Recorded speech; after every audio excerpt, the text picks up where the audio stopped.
The following news flash is brought to you by the Lone Star Lowdown, providing your daily bulletins for the commodities market. Today in history, news updates, and the inside scoop into the tides of the alternative. Markets for Friday, the 13th of May, 2016, are currently trading with gold at $1,272.40 an ounce, silver, $17.10 an ounce, Texas crude, $46.70 a barrel, and Bitcoin is currently sitting at about 457 U.S. currency. Today in history, the year 609. Pope Boniface I turns the Pantheon in Rome into a Catholic church. It was given to the Pope by the Byzantine Emperor Phocas.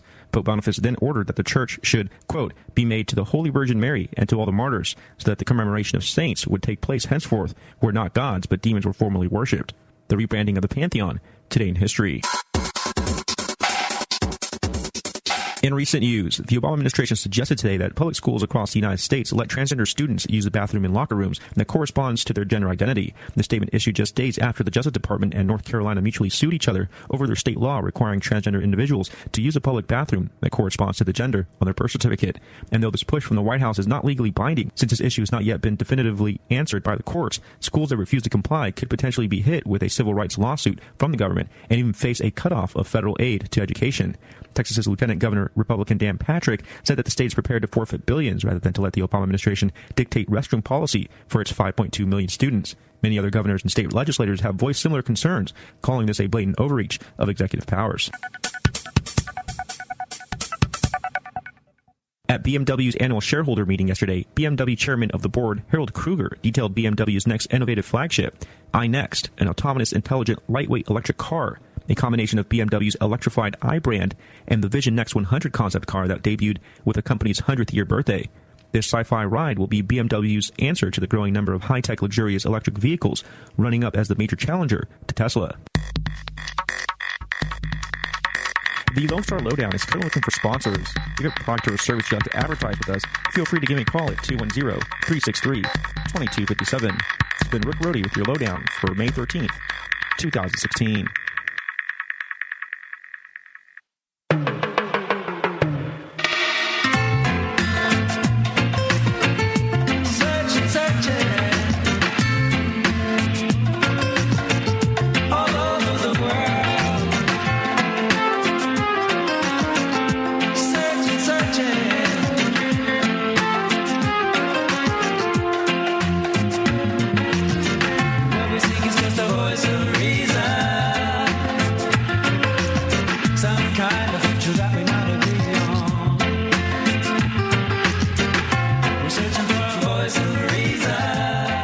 All you schmohawks out there in radio listening land, you are listening to the Voice of Reason radio show here on 89.1 FM in Austin, beautiful Austin, Texas, and out over the interwebs at Logos Radio Network. Another gorgeous day here in Austin, Texas, but do not move here. This is the official radio show of the Libertarian Party of Texas. To get involved with the Libertarian Party of Texas, go to lptexas.org and tickle that donate button. Got a lot of cool things on the show for you today, so do not touch that dial. We have got the man, the legend, himself, Mr. Adam Kokesh on the line. Adam, thanks for joining us today. Hey, I don't know who you're talking about. Well, we were talking about you, Adam, and I think most of our listeners aren't aware, but the two of us have known one another, I don't know, for maybe 5 years now, and the way we met was I beat you arm wrestling. Yeah. If I was drunk enough, I would remember it that way, too.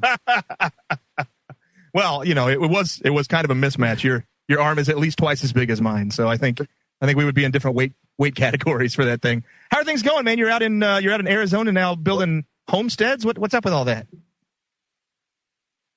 Yeah, well, there's only so much we can really say about that right now because of some attention from the local authorities. So for security reasons, we're not getting into specifics, but we are really enjoying the land out here and what we are working towards. And it's so awesome for me to be retired now, you know, that I can sit back and chill and be a gentleman farmer and strive to achieve food independence and energy independence and have a homestead where I know that I'm living to the maximum that I can by my values. And what we're working on here is actually an adaptation of the Earthship concept, but taking it to the next level of food production and waste recycling. so that we have a zero waste, completely off-grid, self-sustaining home that provides food for the residents, recycles their waste in a way that's entirely in harmony with the environment and living off the land in a way that maximizes the value of that land and its capacity to support life. And what we're really working towards here is developing a model for a home that is a solar mass home, so it requires no heating or cooling bills. It has a built-in waste recycling system for wastewater, black water, and gray water, and a planter system built into it with a greenhouse that serves not only as a thermal regulator but sufficient food source for everybody living in that home. And for me, I think it's really awesome that you could live in a house designed like this, assuming we pull off what we're working on here, where you have what is essentially potentially a closed biomass loop where the inputs of rain and sunlight are enough to keep things going. And if you wanted to live a perfect vegan lifestyle, you could do that in this. I'm not a vegan. We have a bird run. We do chickens and turkeys, and hope to add quail and rabbit to this here. But to me, the term sapioponic is what we're calling this, because it's like aquaponics or hydroponics. This is growing with people, growing with thoughtfulness, growing with mindfulness. And really, that's, we talk about being a conscientious consumer as a way to be a good libertarian. I think how you live and taking charge of your life and engineering your own happiness from the ground up is an essential expression of that, at least. And I'm really enjoying that process here. So what we want to be able to do is create a model that's easily replicable and very inexpensive. So, Adam, you threw out a whole onslaught of words that perhaps our listeners have never heard before. So just to wrap it up in layman's terms, you are out in the middle of nowhere. One of them. You did? Oh, you only invented which one? What was it? Sapioponic? Sapioponic. Yeah, it's an adaptation of hydroponics, which is growing with water, how most marijuana is grown in this country, at least the good stuff, and aquaponics, which is where instead of putting fertilizer into the water that then feeds the plants in your system, you put fish in there and you put fish food in there, and the fish poop feeds the system. What we're doing is putting humans in place of the fish. Don't worry, you don't have to live in a water tank full of your own waste. But what we're doing is having the humans take their place in the cycle so that the human waste is recycled directly back into the planters in a sort of instantaneous human manure system. And to me, like I said, this is living mindfully. Right. So, sapioponics. Sure, and the concept is to live within a closed loop, whereas no nutrients need to come in or go out. It's the same nutrients replenishing and growing all organisms within the environment. I think it's brilliant. How long have you been working on this concept? That's the mechanism. About a year now. I went to the Earthship Academy in October. But I want to point out an important thing here, because you said that's the objective. That's not so much the objective as it is the tool, the means to the end, because the objective is to live mindfully, to be food independent, to be conscientious of what you're consuming. And sapioponics is one way to do that. There are lots of other ways. And I think that even trying to maintain that closed loop is just creating that potential for the closed loop is the how, but the closed loop is not the purpose.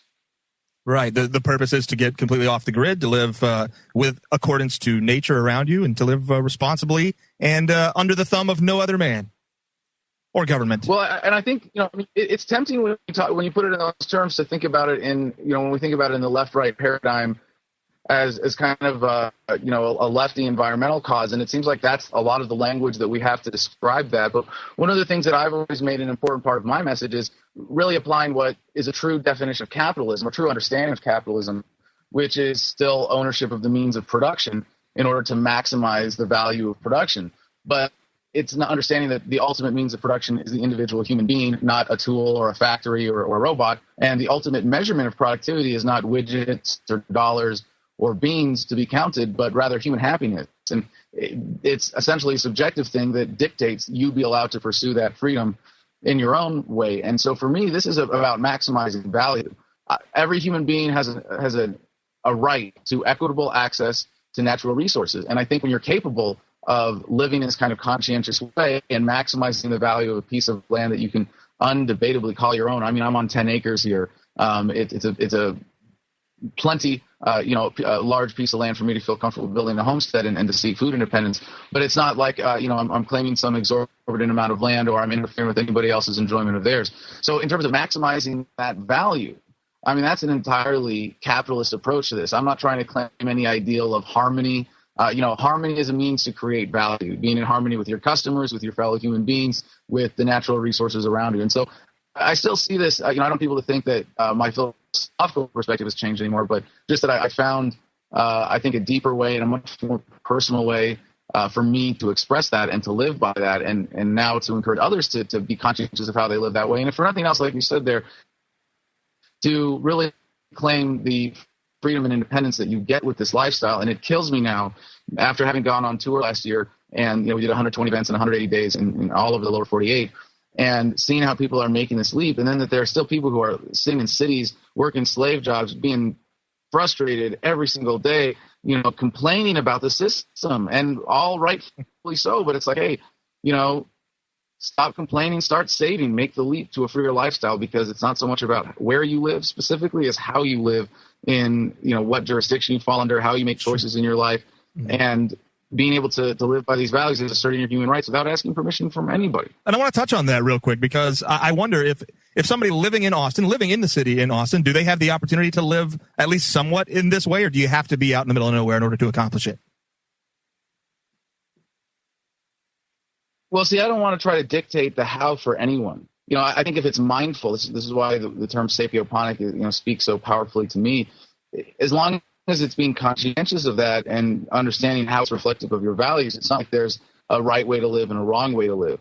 But there are ways that clearly are more in line with what we see as an ideal society as libertarians, that's voluntary, that's free of coercion. And it's not that you have to live out in the middle of nowhere, and we're really not that remote. We have an area where there are a lot of people living like we are. And, we're only, 20 minutes away from a gas station. And we feel that this is just our expression of this for my fiance, Macy, and myself. And I think there's a lot of value in what we're doing. And so I would try to pitch this to people as, hey, you should consider this. But I would never say, like, hey, if you're in a city that you can't do this. I think with today's technology and today's level of governance, it might be impossible to really live fully this way in a city, because you're subject to so many regulations and paying into the system in so many ways. Where out here, you can mostly opt out. But when you live in a statist world, it's a matter of degrees. You can't, unless you're really willing to live an ascetic lifestyle and walk around in a robe and sandals and, be a nomad and never claim any property. Then maybe you can say, yes, you've purely checked out and don't contribute to statism at all. But for those of us who want to engage and make a bigger difference in the world, being, I don't want to let the perfect be the enemy of the good. And right now, there's a huge shift in the movement going towards homesteading in the country, towards independent living, free living. And I think that right now, if you really want to live this way, you got to get away from cities. But my hope is that cities will continue to evolve and be more in line with the values of freedom as well. Well, it certainly would be very, very difficult, I think, in this city, in Austin, Texas, particularly because we have a city council who does not like you to be free at all. In fact, famously this week, they just unleashed some new regulations onto Uber and Lyft that ran Uber and Lyft out of the city. Got them to leave. Yeah, so what are you doing there? And then they're coming after Airbnb next. So people like my sister and brother-in-law who have a guest house on their property in Austin, and they Airbnb it, and they make money doing that. The city council is going to be coming after Airbnb next. They don't like people living free around here. So are you going to be at the Libertarian National Convention at the end of this month? Wait, so what are you doing there? What are you doing in Austin? You better have a good reason. Yeah, well, I'm in Austin because I came for the drugs, man. No, I don't know. No, I came here for the job. I came here for because it's a state capital. I can work within the Libertarian Party to try to influence legislation. We did that during the 84th legislature. We've got the 85th coming up in January. We've got a lot of things, actually, and I'm about to go into a break, but you're going to be at the Libertarian National Convention at the end of the month, aren't you, Adam? That's correct. Good tease across the break. Awesome. So we're going to talk about that when we come back from break. You guys are listening to the Voice of Reason radio show here on Logos Radio Network and locally in Austin, Texas at 89.1 FM. This is the official radio show of the Libertarian Party of Texas. If you'd like to get involved, please go to lptexas.org and tickle that donate button. Tickle that get involved button. See what you can do to affect libertarian politics as they are growing and growing. We'll catch you right after this break with Adam Kokesh. This is the Logos Radio Network. Whoa, amber is the color of your energy. Whoa, shades of gold is playing naturally. You want to know what brings me here? Fly through my head like to fear. Welcome back, all you schmohawks out there in radio listening land. You're listening to the Voice of Reason radio show here on 89.1 FM locally in Austin, Texas, and the Logos Radio Network to a wider audience all around the world. This is the official radio show of the Libertarian Party of Texas. To get involved, go to lptexas.org. There's a lot of cool things to do, and one of the cool things that is coming up in Libertarian Party land is the Libertarian National Convention. It's happening at the end of this month, folks, in Orlando, Florida. This is the convention where we select our presidential candidate, where we choose officers of the party, where we basically set forth the vision for the next 2, 4, and 8 years, respectively. And unlike most other years, or any other year that I can think of, we actually have several candidates in contention to be our next presidential nominee. Also, we have a special thing going on at the National Convention this year, and that is guest speaker, the legend himself, Mr. Adam Kokesh, and we've got him joining us today on the phone. Adam, thank you again for joining us on short notice today. Hey, my pleasure. What is it that you're going to be presenting about at the convention at the end of the month? Well, I'm really excited to be given this opportunity that I have to communicate with the party elites, if you will, and all the super delegates, because everybody in the LP is a super delegate technically in the sense of the conventional parties. But I get to give a presentation for myself on Saturday. And, you know, as always, I'm talking strategy and winning converts, but I also get to do the civil disobedience taxi. So as long as you're talking about Lyft and Uber, this is going to be like a whole other level of unregistered civil disobedience, shuttling people back and forth from the airport. So I'm really looking forward to that. And I don't know what to think of this, although I'm really grateful for the opportunity, and I know it's going to be a lot of fun, but I am going to be debating Robin Kerner on anarchy versus minarchy. And awesome. I mean, I know how you guys feel about this, generally speaking, but it's almost, yeah, but it's also kind of a tired debate, isn't it? Because I want to stand up there and be like, all right, so this is not really a debate so much as a presentation between like how a 5-year-old thinks and how a 10-year-old thinks. Yeah, and we can really prove that now. There is a clear pattern of people waking up. Minarchism is a phase that you go through in waking up. It is, but I think it's a tired argument for an entirely different reason with respect to the political party, which is that in the political party, we are playing the political game. We are the political wing of the libertarian movement. And so therefore, minarchism versus anarchism literally does not matter at this point with regard to that particular game. It just doesn't matter, and so that argument. I'll tell you, no, but it absolutely does. No, it absolutely does, and what's really important about this is that we see this incredible convergence that people go through, and I just want to point out, in case anybody's listening, because I want to be precise if I'm using the word anarchy as an alternative to minarchy, that we're talking about libertarian anarcho-capitalist voluntarism, and the best way to describe that really is a society where all human relations are free of coercion and violence, and this is a really important implication. And now to see that the party has embraced this, that there is a statement of principles in effect again, I think is very heartening, because if anything, we've gotten astray by saying that it doesn't matter in politics and trying to water down the message. And, you know, my platform that I'll be running for president in 2020 on is abolition of the entire federal government. And the cool thing about that is that it's not just the most in line with the libertarian position of governance, to govern, to control by force is immoral and is holding back humanity, but it's also showing the general public who might not be on board yet philosophically how application of these principles of ethics leads to a better world, leads to a better society. And most people in America today know that the American government, the federal government, is so far detached from the people that we'd be better off without it entirely. And there are major implications for this, for messaging within the party and where we go with this. But I think it's time that we stop indulging people who are halfway there. And I don't want to be any less encouraging or welcoming or loving, but just to acknowledge the reality that if you still believe in some form of governance, of government, of control by violence, you're not a libertarian in the philosophical sense. You're not on board with the message. You're welcome to be a part of the party. You're welcome to identify as a libertarian. The word is not burdened by any intellectual property, but the definition of it does mean something. Right. So, and I'm fine with that, but I need to point out that messaging is about 1/10 of the thing that a political party actually does.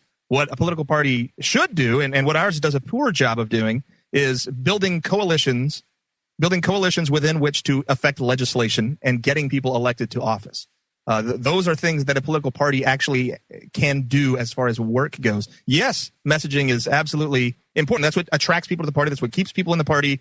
That's what creates the entire vision of the party. But when I say the anarchy versus minarchy argument doesn't matter, I am an anarchist, and yet I am able to go out and build coalitions and write legislation and find legislators who are willing to sponsor that legislation and get that legislation voted on and hopefully passed, sometimes passed. I'm able to recruit currently elected individuals and try to sway them over into the Libertarian Party. And I'm able to leverage media attention to bring more of that towards our candidates. And these are the types of things that people who work within a political party, this is the day-to-day work that has to get done. The elections are, what happens every couple of years where people from all around the place come in and suddenly get excited.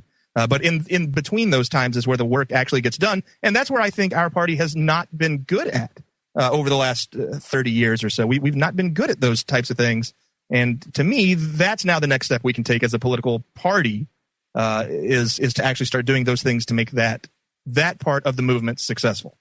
We've been very successful in the liberty movement as far as getting our message across.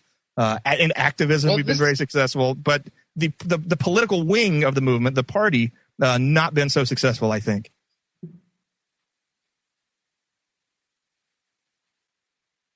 So anyways, I definitely sympathize. I think that your what you want to see out of the party is awesome, but you got to acknowledge there are a lot of people in the party who are just like, we just want to use this as an opportunity to spread the message. Now that's not me. I see the value of both things, but I would hope that the party, like you say, that's the role of the party.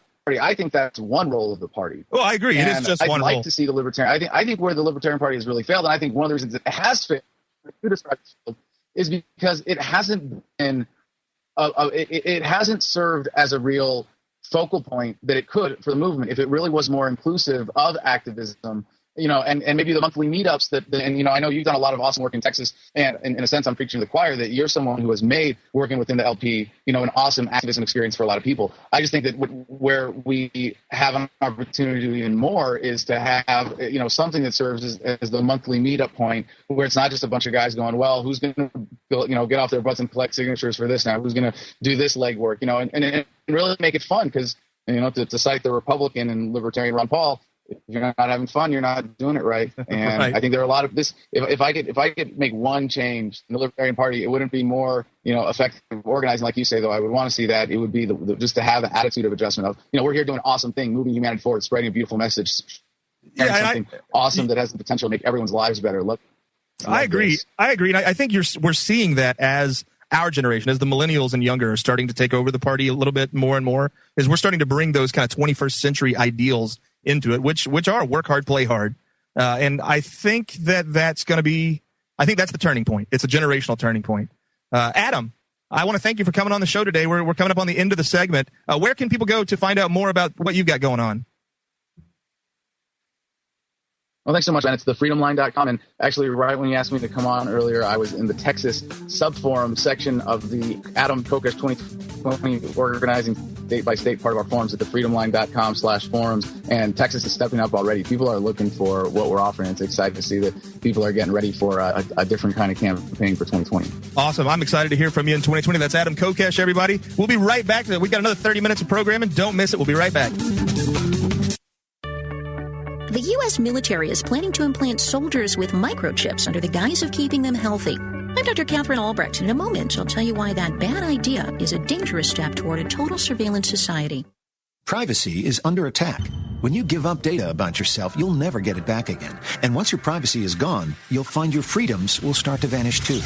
So protect your rights, say no to surveillance, and keep your information to yourself. Privacy, it's worth hanging on to. This message is brought to you by StartPage.com, the private search engine alternative to Google, Yahoo, and Bing. Start over with StartPage.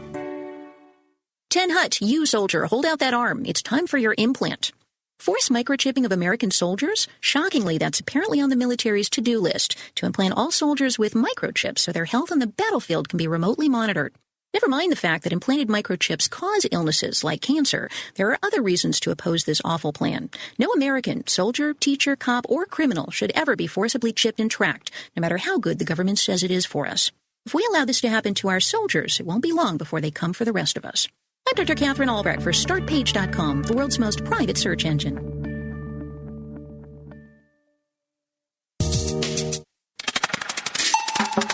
You're listening to the Logos Radio Network at logosradionetwork.com.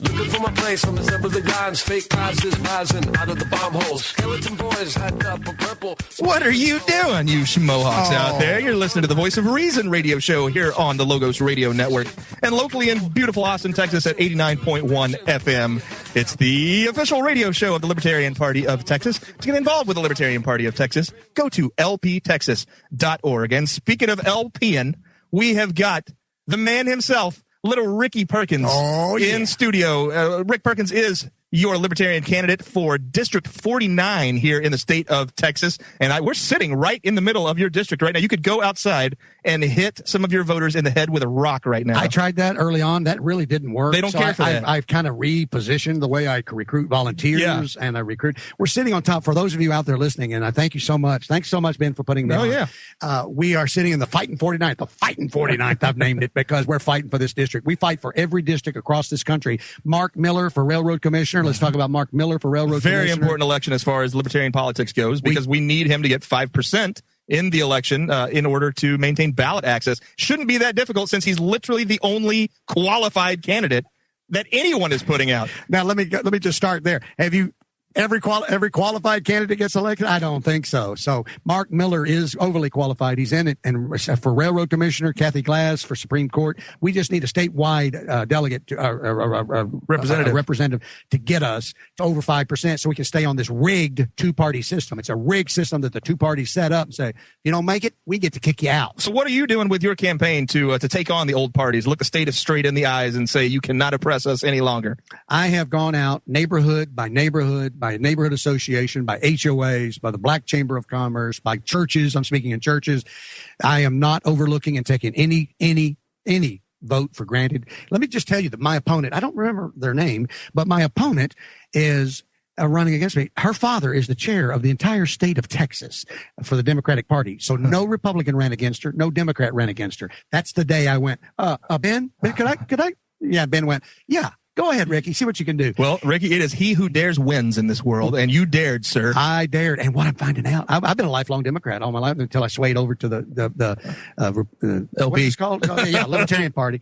And what I found out, I got a bunch of Democrat friends calling in going, Rick, now look, what are you doing? Because you got her scared. And I'm doing events everywhere. I go to speak at every church and school. I go over here. We're sitting right on top of the University of Texas campus. There's 51,000 students. I go to speak to political science classes, economics classes, finance classes, law classes, journalism classes, RTF classes. Interview me. Let them do it. Let's do this. Ask me question and answers. And all of them, I say, guess what? And I asked, what's your student debt? 18,000. What's yours? 22,000, 88,000. I said, I'm retired. Mm-hmm. I don't need to be doing this aggravation. I'm retired. I got my Medicare. I got my Social Security. I got my 401k. I'm in good shape. I can give money to anybody I want. Now, you guys, you're going to walk out of this university. You're going to be in debt with student debt. Oh, did I mention? And when I give speeches to them, my laptop's plugged into the big screen overhead, and there's a $22 trillion. And I asked them, come up at the first of the speech, take a picture of what you owe now. I'm going to talk for about 15 minutes, and then y'all are going to do Q&A, and we're going to take a picture at the end of it. That's how much more money your father, your mother, your grandparents kicked the can down the road. Oh. So I want all of you, and I also pass out voter registration cards to all my classes, and they go, here, these are libertarian, they're not libertarian. These are libertarian voter registration cards. You fill them out, I'll turn them in. I turn them into a post office box by the handful.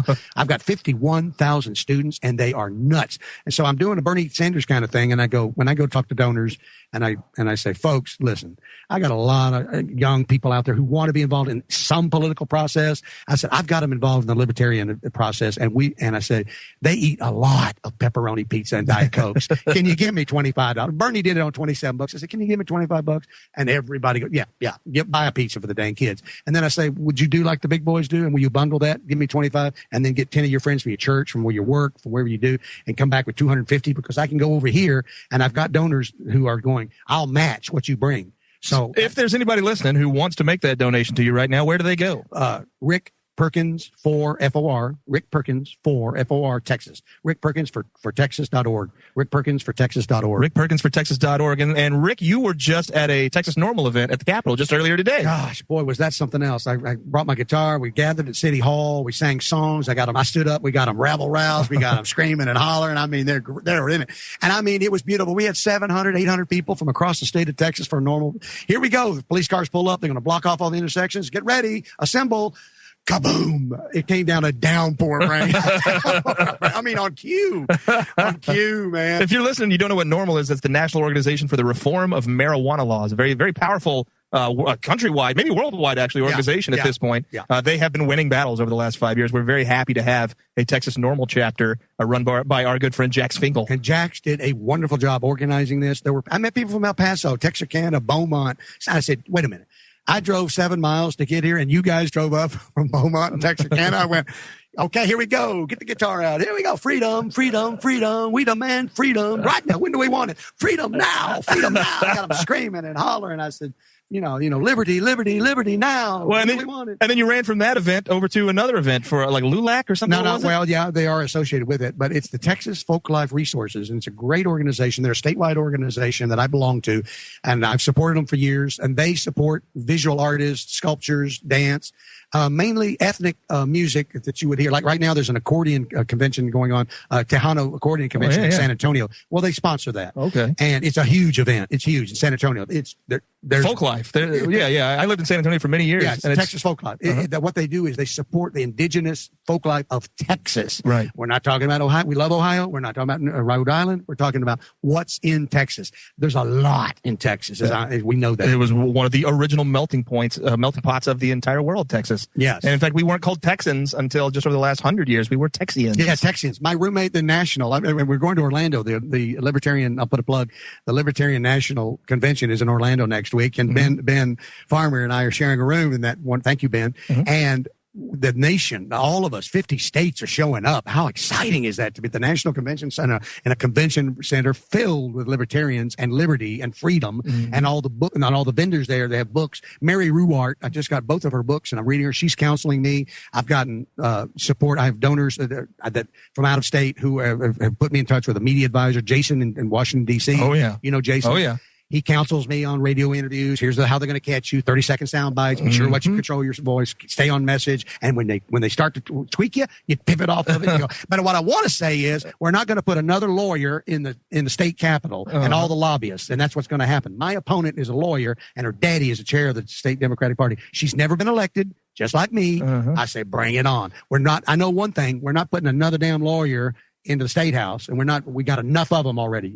There's lawyer jokes all over this town. There's lobbyists all over this town. That ain't going to be me. My door is open. My door is open to the people who have no voice. So what do? I go up and do a benefit for Texas Folk Life, and I sing and play my song, and I say, hey, folks, come on. You've got a voice. My door is open. It's in my district. I got a sweet spot of a district running right through the center of Austin. It's not statewide. It's a sweet spot. And I got 51,000 students there eating a lot of pepperoni pizza. So folks, I need give me them $20, $25. And that's Rick Perkins for Texas.org. If you want to donate to Rick Perkins, go to rickperkinsfortexas.org. Rick, can you come back for the last segment after this commercial break? Yes, let's go. Damn right. I'm here. Excellent. We're going to come back with Rick Perkins right after this commercial break. You're listening to the Voice of Reason radio show here on the Logos Radio Network and 89.1 FM in beautiful Austin, Texas. Don't move here. This is the official radio show of the Libertarian Party of Texas. To get involved with the Libertarian Party of Texas. You like that, huh? I'm about ready to build a wall and make California pay for it. I tell everybody comes to South by and everybody comes to ACL. Don't move here. Great. All right, we'll be right back right after this.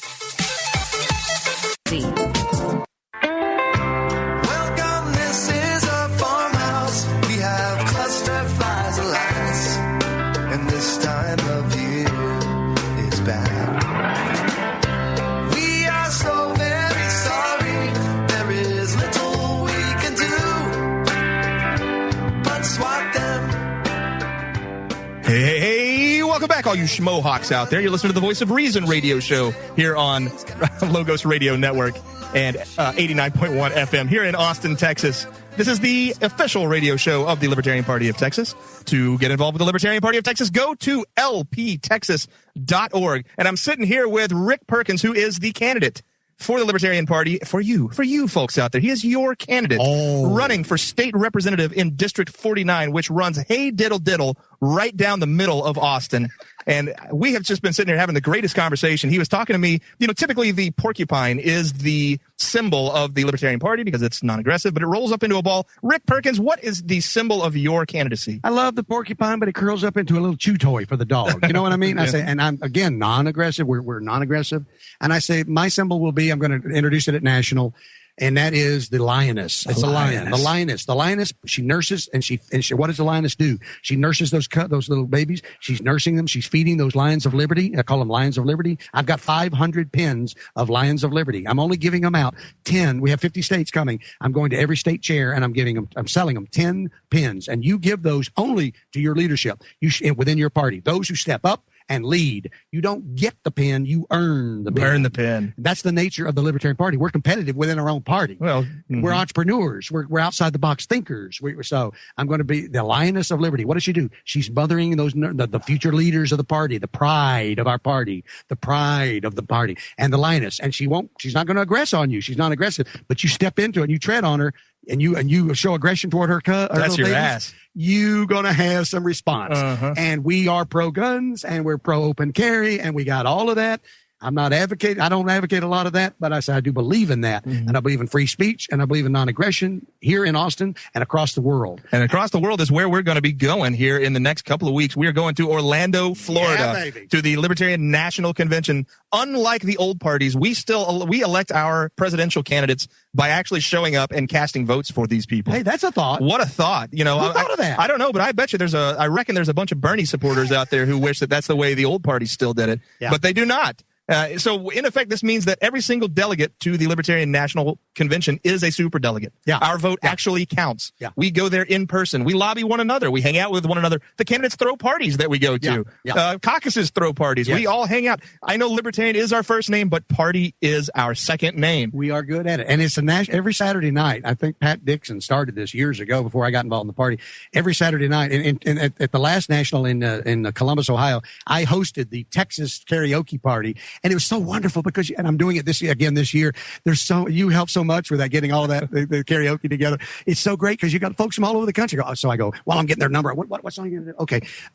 Where are you from? Tell us a little about, Ohio. How's it doing in Ohio? It let everyone have a voice and they can brag about their local districts or what they're doing in Phoenix and what they're doing in Seattle and what they're doing in the Florida Keys. It really was a national party, and we had a national party, and you get those guys, libertarians singing karaoke, and then you get 12 of them up there singing to the chorus on it. It is hilarious. I got great pictures from that, and we're going to have more. That is the famous Texas party that happens every Saturday night, every time we have a national convention every 2 years. Yeah. The Texas party is historically the largest party that happens at that convention. And it's a lot of fun. And then the karaoke is a big part of that. Yeah, we were happy to have you around last time. I remember I showed you how to work the software. Yeah. And you were a little unsure at first, and I left the room for 10 minutes, and I came back, and you just had it down. I nailed it. Well, well, you know how I did it? I bought time by going, tell us a little about yourself. Where are you from? And go, here's all the Aerosmiths I got. Now, look, I ain't got all the Aerosmiths, so pick one. Okay, I'll do. All right, great. Hey, look who's here from Ohio. She's going to do it, and she's fantastic. So it is a lot of fun. And I know Adam Kokesh in the last half hour was talking about, he wish we could make party politics fun again. Well, but I tell you, this is something that Adam has not experienced, these national conventions. No, he's going to see it this time around, and he's going to see. Yeah, it is a whole hell of a lot of fun. It's a whole hell of a lot of fun. And you know what? We have something this year that we have not had, as far as I can remember, any time before, which is a hotly contested race for president. Oh, big deal. In 2012, we did have a contested race between R. Lee Wrights and Gary Johnson, but basically there was no campaigning that went on beforehand. Whereas this time around, candidates declared months and months ago. You might remember on this program, we had John McAfee and Austin Peterson on the program.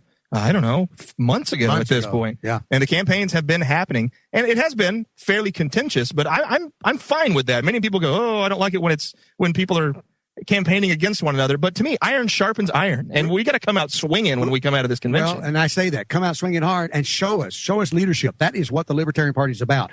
You want to be a leader? Step up and lead. Quit asking permission and quit asking to wait to be asked to join. Say, hey, I can help you with that. I'll help you with that. I'll help you with that. And that's how I've advanced in this party. That's exactly right. In this county, you do it by county, and then you step up statewide, and then you step up to national. That's exactly right. I said, Kevin Ludlow is another great candidate here. We got to support here in Austin. Kevin Ludlow is doing a great campaign. It's his second campaign. Lauren Schneiderman? Lauren Schneiderman is chair of the Travis County party. He was at the normal rally we did. Oh, it couldn't have been. I may have said this already. Tell me if I did. We were all together. I'm singing. I brought my guitar. We're all singing freedom, freedom, and freedom. the rain. And right when the police said, okay, everybody, let's go.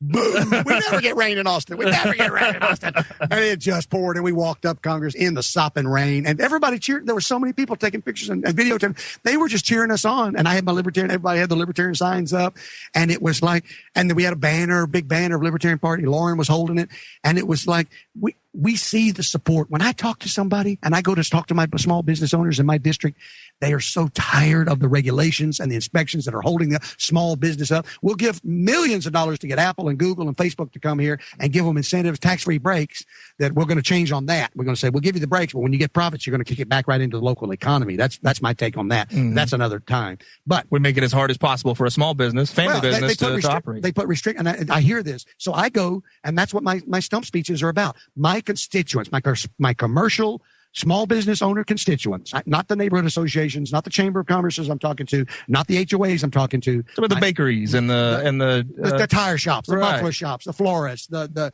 glass, the people who sell you the lights and the fixtures and all that. Hardware stores. The mom and pop organization. When you walk into the store, you're talking to the owner. And what I find is it's oppression. It's government overreach, just kicking them down with regulations, with inspections. It's a piece of paper. And I've gone down. I said, let me take care of this. I've opened 2 restaurants in this town, and I've gone through the process. I said, I know how to do it. I walk down. I know them. And I get in their offices. I'm not leaving. The paper's on your desk. Find it, sign it, and let me take it down the hall so Linda can sign off on it too. I ain't leaving. And they tend to go, it's just the same way when you walk into a senator's office or a representative's office. They want you to get out of the office. Okay, okay, let me get on that right now. I say, yeah, thanks for getting on that right now. It's been 6 months we've been waiting. I'm an investor at independencebrewing.com. Did I mention independencebrewing.com, one of my sponsors? Independencebrewing.com. They were held up for a year with regulations and inspections, and they come out. They did everything and had it ready. It was paperwork. It was overreached by the government to stifle small business. And I said, I am going to stimulate all. The Libertarian Party is entrepreneurial by spirit. Absolutely. And so we have that in us to show and go, when we see another entrepreneur, we're going to reach out to them. Whether we're running, I don't need your vote, I don't need your donor money, but I'm going to reach out to you as a fellow entrepreneur and say, I understand what you're going through, and I know somebody in that office. Let me make some calls. I'll go down there. That's the kind of representative I'm going to be for my constituents. And I'm already calling them my constituents. I already got them. They're my constituents. What I'm hearing from them and what I hear from my residential constituents is uncontrolled growth. The developers are coming in and just building up housing condos, overdeveloping in these tiny neighborhoods, and they're ruining the neighborhoods. They're putting too much water usage on it, and roads. Burnett Road is a 2-lane road. It's a country road. We don't even have a left turn lane in it. It's too much. And you go, wait a minute. I'm all for free enterprise and let it go, but you've got to support it. And man of the people, Rick Perkins. To get involved with Rick Perkins' campaign, go to Rick Perkins for Texas. For is spelled FOR. That's rickperkinsfortexas.org. I should mention that one of our sponsors today is LibertyStickers.com. LibertyStickers.com. If you want to get the world's most dangerous bumper stickers, go to LibertyStickers.com. You can get campaign supplies, bumper stickers, yard signs, business cards, push cards, door hangers, anything you need. Go to LibertyStickers.com. The world's most dangerous bumper stickers. May I say that I use LibertyStickers.com. And Rick Perkins uses Liberty Stickers. I endorse them. They endorse me, and they give me great deals on stuff. They'll do the same for you. Use my name, Rick Perkins, for Texas, and they'll give you Rick Perkins discount. That's the Rick Perkins discount. Go to rickperkinsfortexas.org to get involved with the old campaign for District 49. The Fighting 49. The Fighting 49 here in the great city of Austin, Texas. Rick, what's coming up next for you in the next next week? Before the national convention. Oh, but we didn't. Have we covered national? Well, we've only got a minute left. So can I mention who I'm endorsing at national? Please do. All right, he came through town. Great guy from Las Vegas. He's chairman of Nevada. Brent Pajunas. Brett Pajunas. Brett Pajunas. I'm also endorsing him.